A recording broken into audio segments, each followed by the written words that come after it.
Hello everyone, my dear students.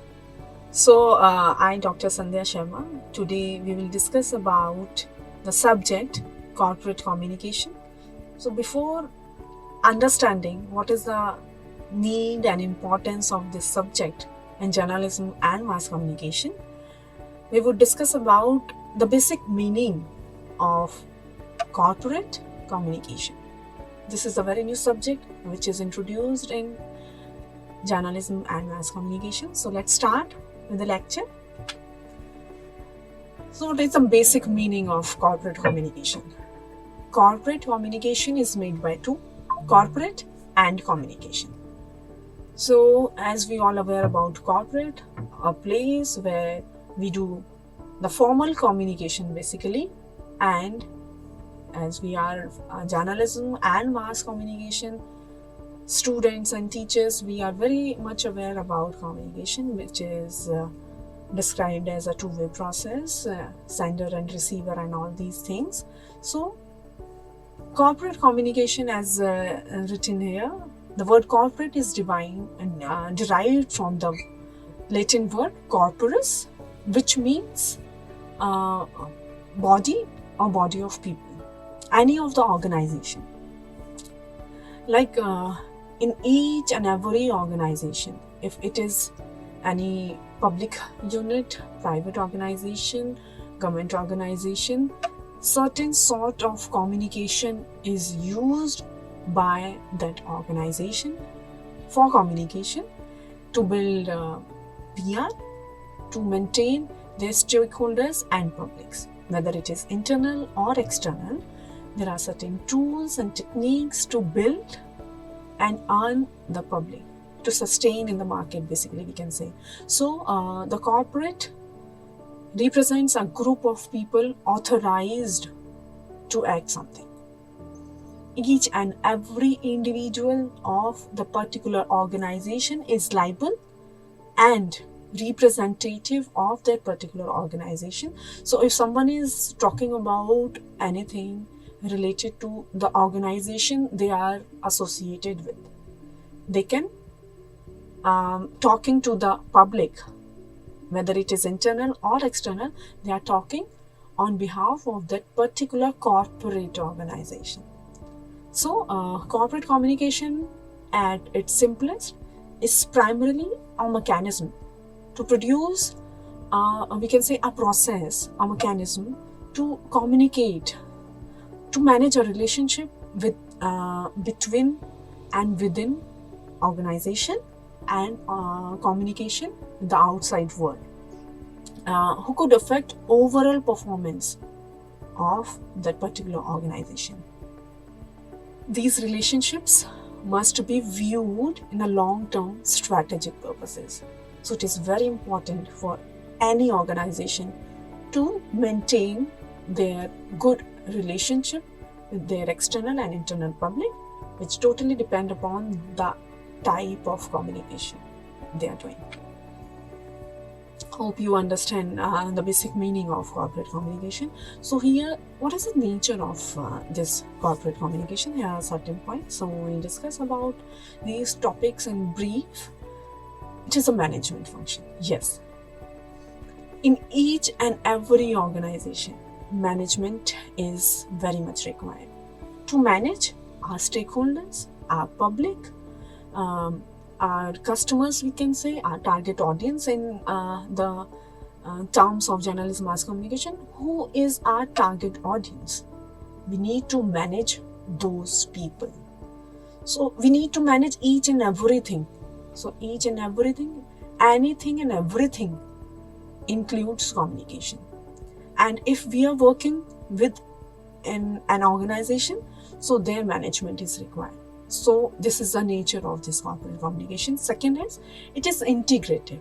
It integrates the people within the organization and the external public, the prospective customers, and the we can say the target audience, our viewers, our listeners, our readers, etc. It creates understanding.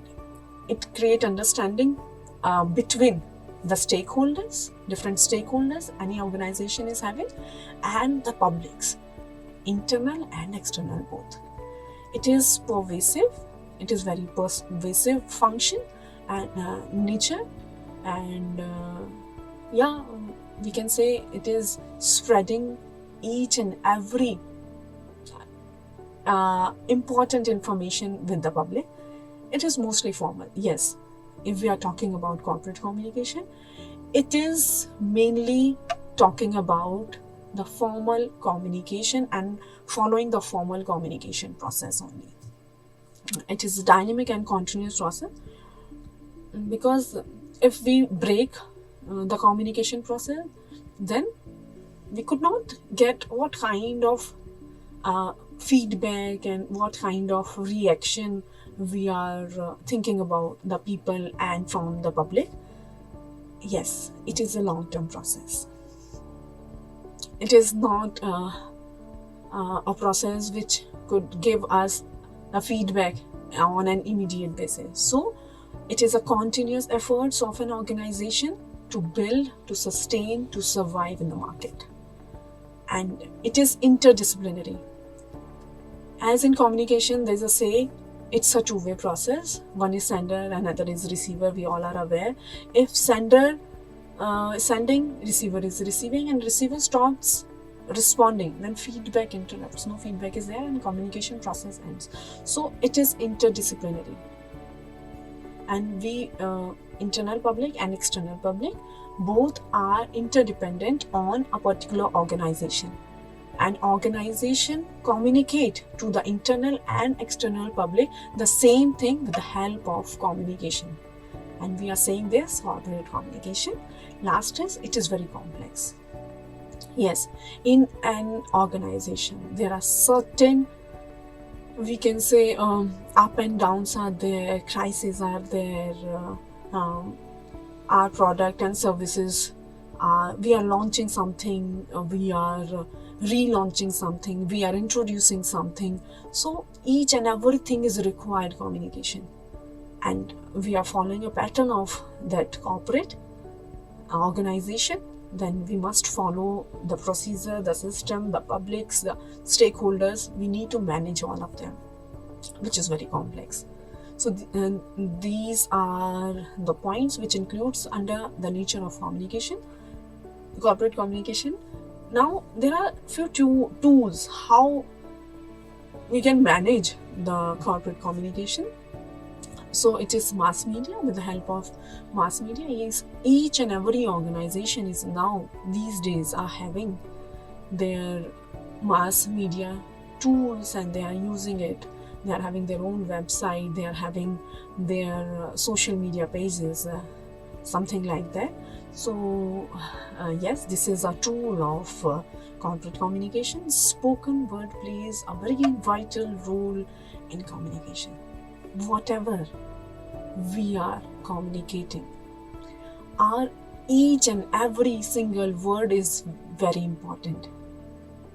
So it matters a lot. Spoken words are the tools, because it includes the gesture. When we are talking someone, we are interacting someone in person, then the spoken words are the only tool to convince the person, to give an impression to that particular person. Next is written communication. Yes, emails, notices, these are the few examples. And in an organization, we follow, what is it? A particular format to communicate internal and external.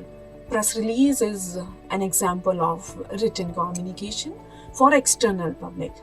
Mailers and notices are examples of internal public in an organization.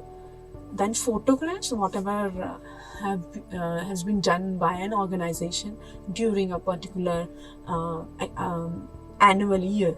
So it particular photograph speaks a lot. So these are also the tools of corporate communication.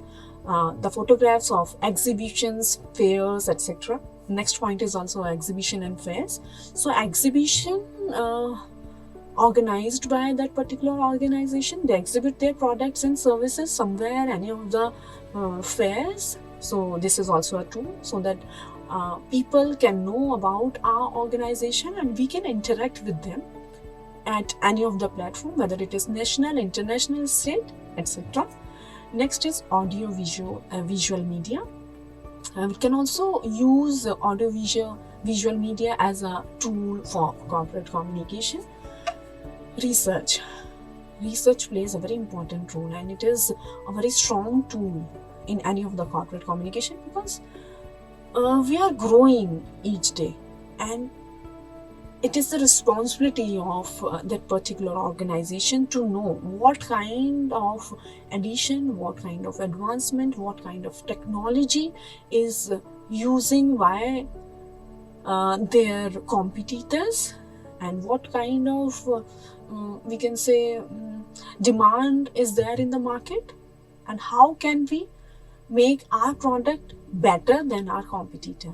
So it required research, and the research results, review of literature of different organizations, we could find a better way to survive in the competitive world. Brochure is a way which can give the information to internal and external public, what kind of things we have done in the past, and with the visual effects, we can say pictures are there in each and every event, our achievements are there, each and everything is there in the brochure. Newsletters, every organization is trying to make the record of each and everything they have done in the particular annual year. So they put all these things in that particular newsletter, and which is a tool of corporate communication, which make aware about the organization and the members of that organization, yes, internal and external both. House journals, it is very much useful tool for corporate communication. It includes A to Z information of that particular organization achievements. Scope. Its scope is very wide. If we talk about the corporate communication scope, we could prepare communication strategies. We could it help us to develop a particular message. It builds a mutual understanding between organization and its public. Corporate culture development. Yes, in today's world, we are doing each and everything in a particular way and particular manner. We are following the management things, we are planning, we are organizing, something like that. So it developed the cultural corporate culture amongst the organization. Corporate identity development, it is very much useful. Corporate communication is very much useful to build an identity between people, among people, and the target audience in the society, the prospective buyers, prospective viewers, listeners, and customers, etc. Corporate reputation, it is very much helpful to build a reputation in the market. It also protects the reputation during crisis. So during crisis, if we are having a good reputation, which is due to the corporate communication, the effective communication, the timely communication, the management of the organization, it we can say it plays an important role, and it takes us from that crisis. It is also scan the environment, which environment is suitable for our product and services, what we are providing to the market and the people.